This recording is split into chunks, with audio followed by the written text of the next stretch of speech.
Mais Djobokuo et nous Vodun. C'est-à-dire quand l'homme naît, meurt, il devient saint. Et quand un enfant naît, il est automatiquement pris en charge par le faisan.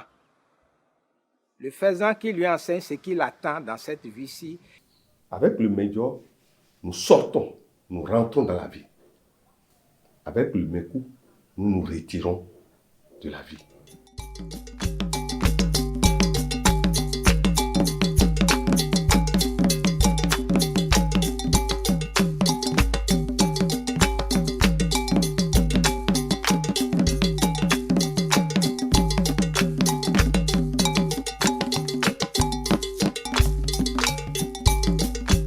Petit pays francophone de l'Afrique de l'Ouest, autrefois Dahomey, la République du Bénin regorge de beaucoup de valeurs traditionnelles très enrichissantes pour sa culture.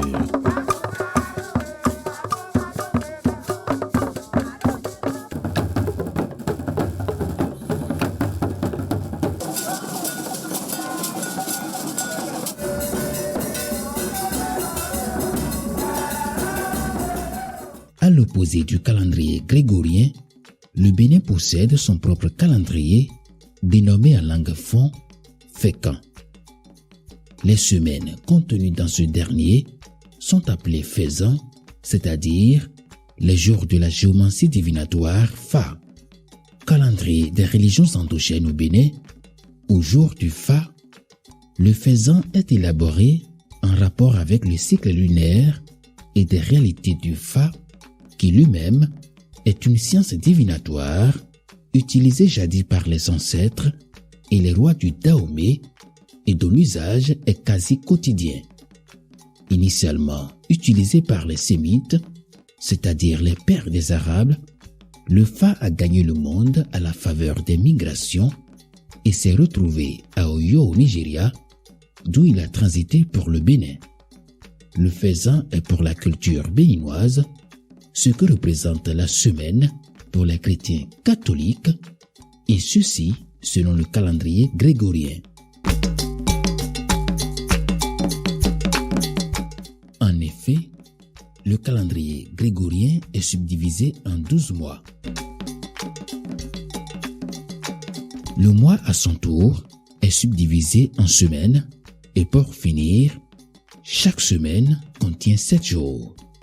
Au Bénin, pays berceau du Vaudon, le faisan est utilisé dans le monde des coutumes et traditions endogènes pour déterminer les jours de la semaine, conformément au calendrier grégorien qui fait une semaine 7 jours. Le faisan compte 9 jours, à savoir Medjo, Mekou, Vodon, Azon, Fo, Ouais, Bo, Hein, Fa.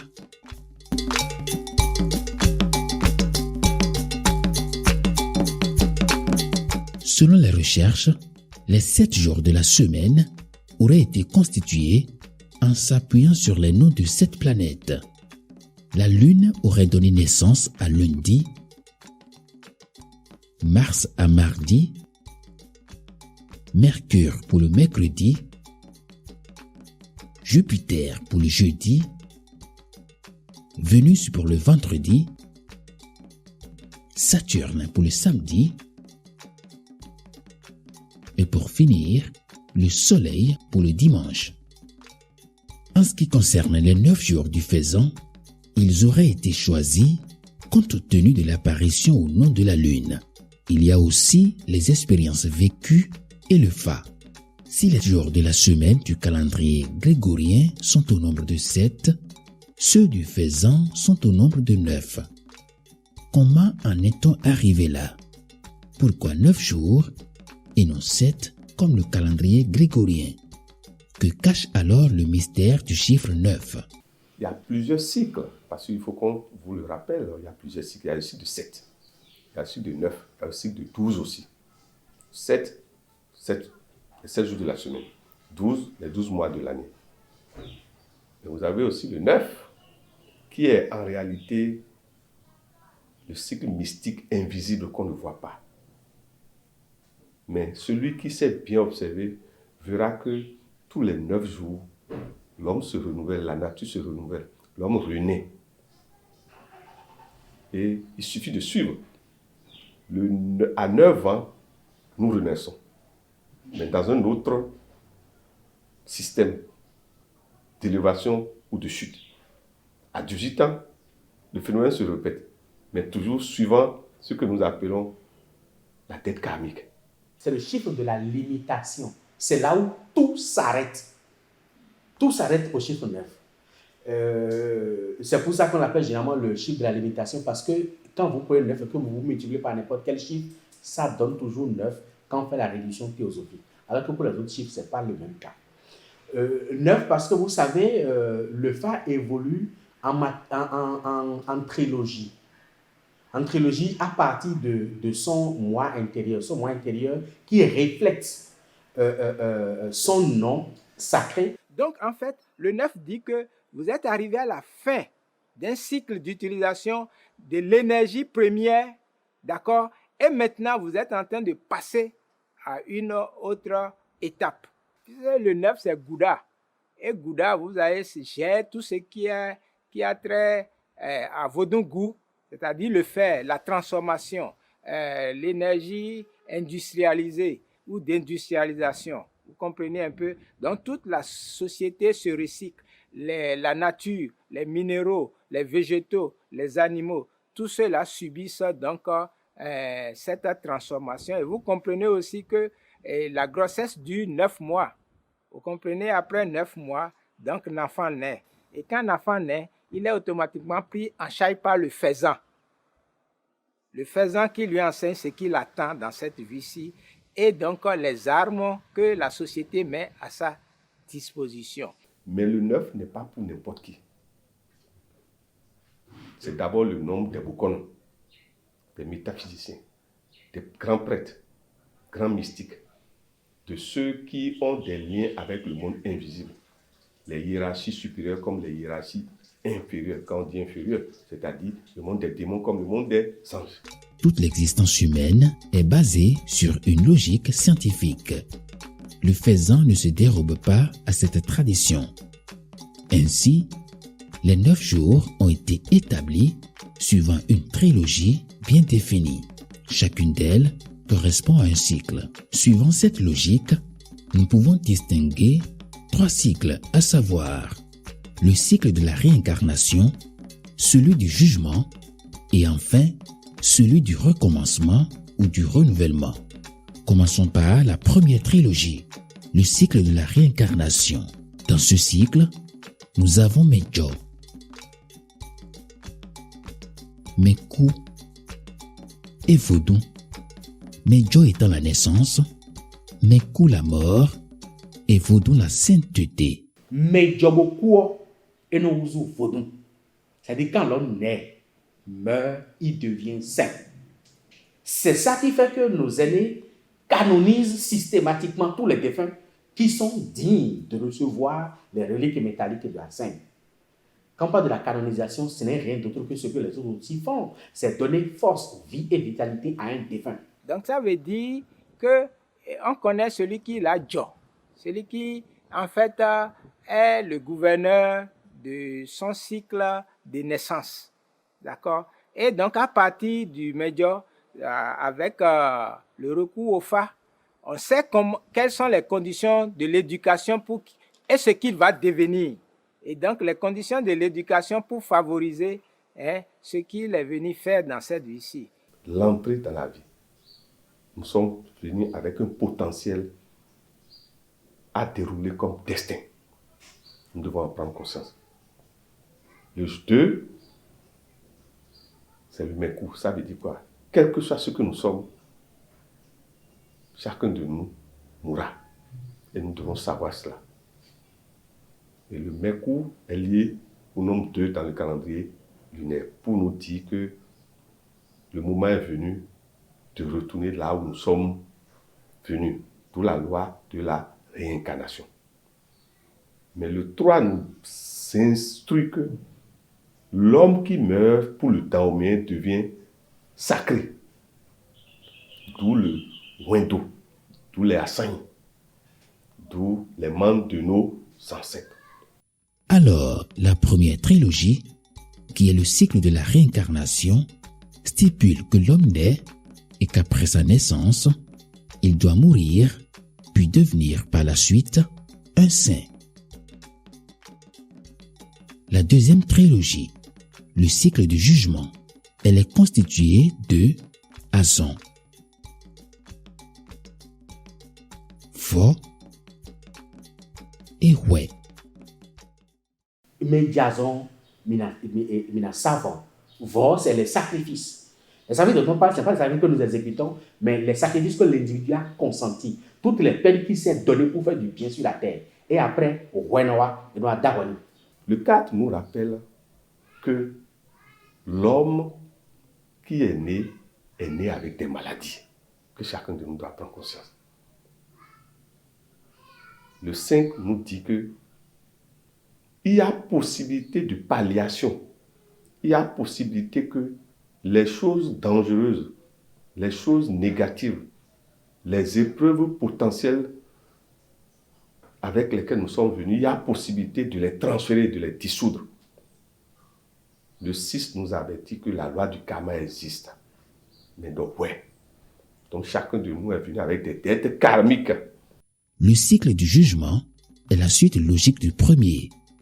Avant l'étape de la sainteté, l'homme tombe dans l'abîme. Il fait des œuvres caritatives. Les initiés se réunissent pour lui intenter un procès. La troisième trilogie, le cycle du recommencement ou du renouvellement. À ce niveau, nous avons Bo, Rin et Fa. Bo représente le secret, c'est-à-dire ce qui est caché. Rin étant l'échec ou l'involution, et enfin le Fa qui exprime le recommencement ou le début. Le 7 nous dit que Dieu a mis les plantes, les animaux, toute la terre à notre disposition pour en bénéficier, faire des charmes. Charmes de protection, gris de chance, etc. Le 8 nous avertit de la loi karmique en action qui plante le piment ne peut pas récolter la tomate. Pour nous dire que ce que nous envoyons en parole, en intention, en émotion, en acte, tôt ou tard, nous reviendra. Bo, c'est la puissance. D'accord? Et professeur Akpovo, qui a inventé la biologie, désigne Bo comme la ruse de la raison. Ça veut dire que quoi? Et il a constaté que l'homme utilise l'association du minéral, du végétal et de l'animal avec les intentions humaines et il utilise leur efficacité pour résoudre des problèmes. C'est ça qu'on appelle Bo. Donc, Bo, ce n'est pas seulement la plante, ce n'est pas seulement ce que l'occidental appelle gris-gris qui est son ignorance. Vous voyez un peu, non? C'est en fait l'utilisation des capacités humaines, rationnelles, cognitives, d'accord, pour prévenir, guérir, connaître, être sage et puis maintenant rendre heureux. Bo dont on parle ici, c'est le secret de la délibération. Rien est lié à l'homme qui, en fait, perd sa dignité, d'accord?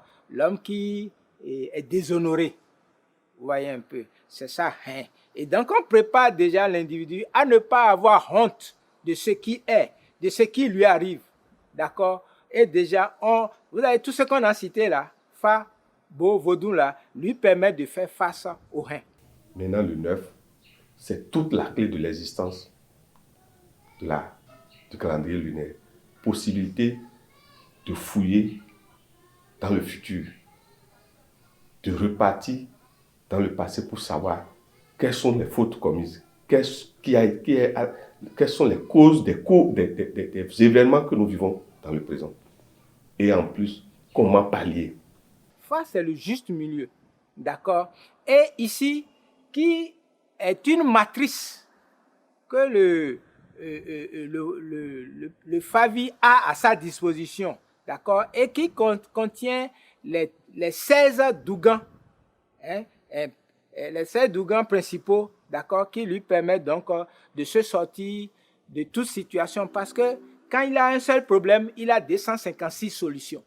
En parlant de beau, on fait allusion à tout ce qui est entouré de mystère. À ce niveau, les seigneurs du karma se réunissent dans le secret pour délibérer. À l'issue de cette délibération, on provoque l'involution ou l'évolution de l'âme, c'est-à-dire qu'on attribue une autre incarnation, et ceci en tenant compte du résultat de la trilogie Azon, Fo, Ouais. Et c'est en fonction de ça maintenant que la troisième trilogie intervient pour, en quelque sorte, résumer le beau. Dans le secret, on délibère pour dire, bon, désormais, comme il a fait plus de bien que de mal, on va l'envoyer dans tel pays où il va bénéficier de tel privilège, de tel privilège, de tel privilège. Donc ça, c'est le beau, ça. Ça, c'est le secret. Beau veut dire un beau, ce qui est caché, ce qui est secret. Donc, c'est à ce niveau-là qu'on définit la prochaine destinée de l'individu. C'est que dans sa prochaine vie-là, voilà comment sa vie va se passer. C'est là que Ebo intervient. Le secret de la délibération intervient. Et après, Rein, c'est l'échec, c'est l'évolution. Donc, on le fait descendre carrément au niveau de Malkout, qui est rien d'autre que la terre. Et après, Enamofa, c'est qu'on le met dans les conditions appropriées pour recevoir un autre corps. Parce que deux âmes ne peuvent pas cohabiter dans un même corps. Donc, on lui attribue une femme pour dire, voilà celle que tu vas suivre pour intégrer sa prochaine grossesse. Et l'âme va commencer par rôder autour de cette femme-là. Quand elle tombe enceinte, l'âme commence par rôder autour de la femme jusqu'à ce que la femme accouche. Dès que l'enfant sort du ventre de la femme et qu'on coupe le cordon ombilical, l'âme rentre dedans. Et c'est là que l'enfant vagit et crie. Parce que l'âme vivait la félicité. Mais quand on l'oblige à intégrer un corps, c'est qu'on le met en prison. De ces trois trilogies, on retient que l'homme naît, meurt, devient un saint, puis après, il rentre dans l'abîme absolu, expose les sacrifices consentis pour le bien, il est ensuite jugé, on délibère, on fixe sa nouvelle destinée et pour finir, on le renvoie encore sur terre. Ceci est la preuve que la vie humaine fonctionne de façon cyclique.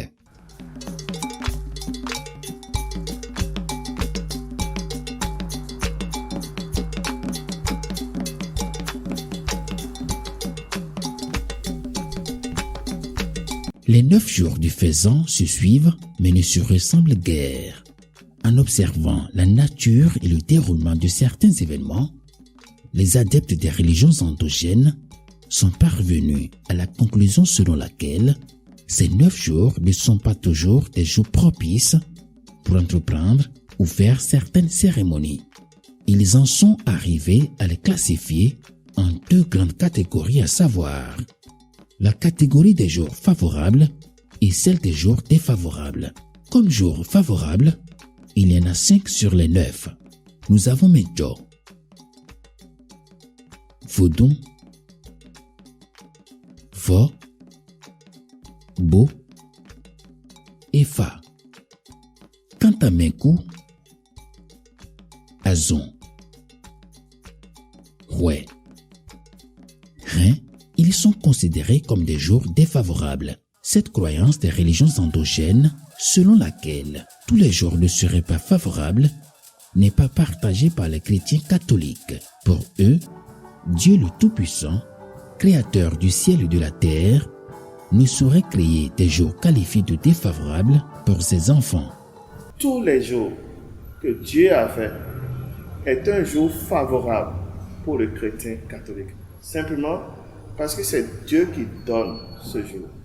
Et au nom de Dieu, quel que soit ce qui va nous arriver, nous serons des vainqueurs. Et dans cette foi authentique qui est au cœur de notre démarche, nous fait dire qu'il n'y a pas de jour favorable, il n'y a pas de jour défavorable. Tous les jours sont favorables grâce à la puissance de Dieu et à son esprit qui nous conduit. 5 jours sont les 5 doigts de la main. C'est le symbole du soleil, la solidarité. Les 4 jours qu'on dit défavorables, en fait, le 4, c'est l'harmonie. D'accord? C'est l'harmonie, l'équilibre. Donc, il n'y a pas un être qui ne puisse pas avoir des situations qui l'éprouvent. D'accord? C'est à travers les situations qui t'éprouvent que tu retrouves l'équilibre. Si les 7 jours de la semaine, issus du calendrier grégorien, n'ont pas de spécificité, les 9 du Faisan, quant à eux, se distinguent les uns des autres. Ainsi, chaque jour du Faisan est dédié soit pour démarrer l'exécution d'un projet, soit pour exécuter un rituel, soit pour faire une cérémonie. Medjo serait le jour idéal pour commencer toutes sortes d'activités de création à court, moyen et long terme, et ce, dans tous les domaines de la vie. Vodou serait le jour le plus favorable pour les rituels et cérémonies du Vodou. Il est favorable pour exécuter toutes sortes de cérémonies sur le plan occulte, ainsi que la communion avec les saints. En ce qui concerne Vo, il est conseillé pour l'exécution des sacrifices, aumônes, offrandes de toutes les confréries religieuses. Quant à Bo, il est propice pour les opérations et manipulations de la vertu de l'élément, les rituels de la magie et autres opérations mystiques. Et pour finir, le Fa. Ce jour est le meilleur pour les opérations du Fa, de la géomancie, de la kabbale, tout rituel lié à la divination et autres pratiques de vision ou de contact avec les maîtres cosmiques. Si 5 jours sont reconnus comme jours favorables, alors les 4 autres sont appelés jours défavorables. Considérés comme jours défavorables, Mekou évoque la tristesse et un environnement de deuil. Des zones d'ombre vont planer sur ce qui est entrepris ce jour. La trahison et l'humiliation seront au rendez-vous.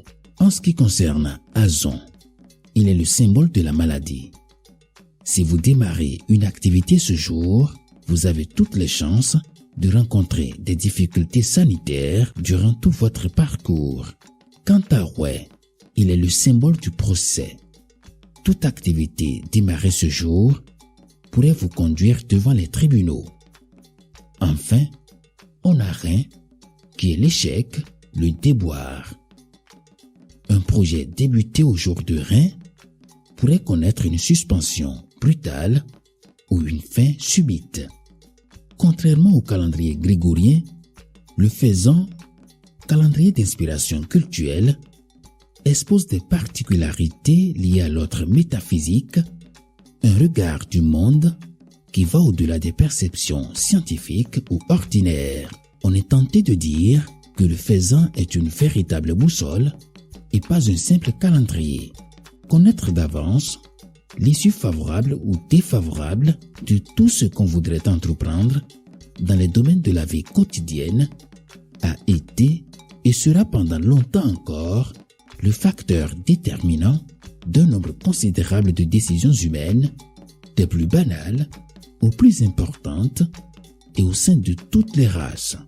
Cette possibilité d'anticiper sur les actions en se basant sur la connaissance, sur des savoirs, est l'approche très utile du Faisan et que l'on ne retrouve guère dans le calendrier grégorien. Seulement, le Faisan n'est pas encore connu du grand public. En plus, au Bénin, beaucoup de gens qui en entendent parler ne l'utilisent surtout que pour la raison fondamentale de foi religieuse. Outil traditionnel, utile pour la vie, ici comme ailleurs, quel que soit le secteur d'activité, le Faisan est délaissé, abandonné, ignoré, donc mal connu par une catégorie sociale au Bénin. Au cœur du combat pour la promotion des valeurs coutumières et traditionnelles endogènes, le Faisan peine à retrouver ses lettres de noblesse. Il existe pourtant, bien avant le calendrier grégorien, qui aujourd'hui est arrivé à le relever au second plan. À quand la fin de cette menace sur cette valeur ancestrale Cette culture aussi riche, ce savoir complet, une boussole dont l'utilité n'est pas à démontrer. Le faisant, un mystère.